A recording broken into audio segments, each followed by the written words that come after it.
Je savais pas. 1787. Oui. Premier Tour de France de Napoléon, il finit 5e. T'es prêt? Vas-y. Eh bonjour, comment ça va? Moi ça va bien. J'ai passé une matinée exceptionnelle où je suis allé régler des choses administratives aux impôts, tout ça, des trucs chiants et tout, mais bon, qui étaient nécessaires. Je suis avec Olivier en cette belle après-midi. Comment ça va, Olivier? Ça va, au top. On va aller voir des pélos dans la rue pour poser des questions sur des sujets d'actualité comme Napoléon par exemple.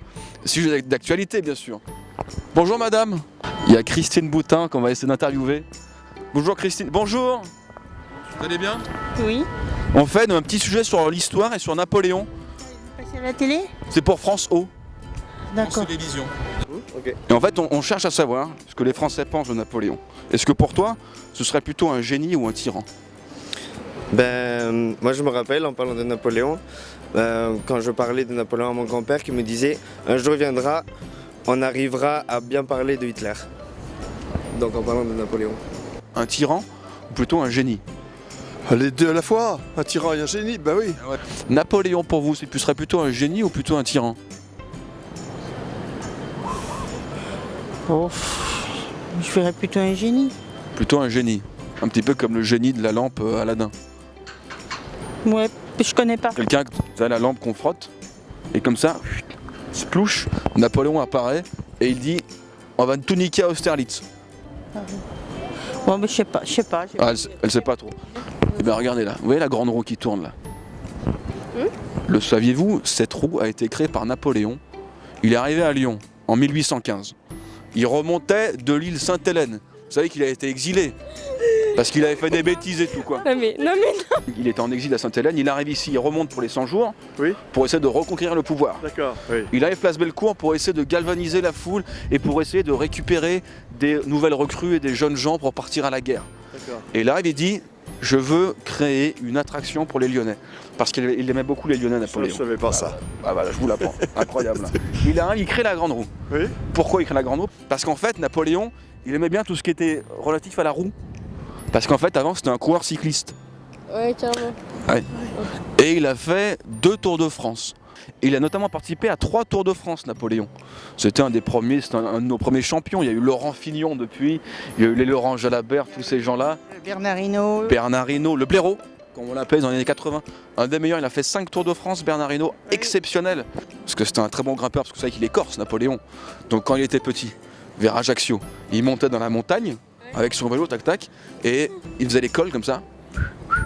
Il arrivait toujours en retard pour le dîner du soir. Son père l'engueulait, il disait Napo, qu'est-ce que tu fous? Napo, le dîner c'est à 19h, c'est pas à 19h30 putain. Parce que Napoléon il était encore à courir la montagne avec son vélo. Là-dessus, il dit à son père je veux devenir coureur cycliste.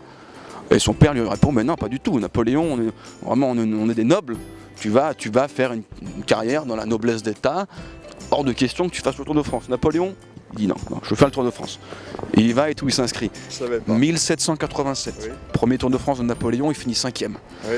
Il est un peu léger et tout, parce qu'à l'époque, il y a des gens comme Fausto Coppi, il y a Federico Bahamontes, qui sont vraiment les meilleurs grimpeurs à l'époque. Et il a du mal un peu à arriver, il n'arrive pas à la cheville de ces gens-là, tu vois. Et il essaye, mais il n'y arrive pas. 1788, deuxième Tour de France Napoléon, il fait 4e. Il progresse un peu, on sent que là, c'est un des favoris pour le 89. Là-dessus, arrive 1789. Vous savez ce qui se passe en 1789? Bah oui, un petit peu. Ouais. Ce qui se passe? Sur française. Tout, c'est l'IVG, Simone Veil. 1789, qu'est-ce qui se passe? Je connais pas bien mon histoire. 1789, c'est la C'est la Révolution. Révolution française. Du coup, on annule le Tour de France. Comme pendant la Seconde Guerre mondiale, on a dû annuler le Tour de France parce qu'il y avait les Boches qui sont venus nous faire chier. Oui. C'était chiant les Boches. Pareil, la Révolution française, c'est l'État est tout patraque. Vraiment, les gens sont pas bien. D'accord, oui. Annulation totale. Oui. Et du coup, Napoléon, il est pas content Bien sûr. parce que lui, on lui brise son rêve. Donc il appelle Robespierre. Il dit allô Max, parce que Robespierre, il s'appelait Maximilien.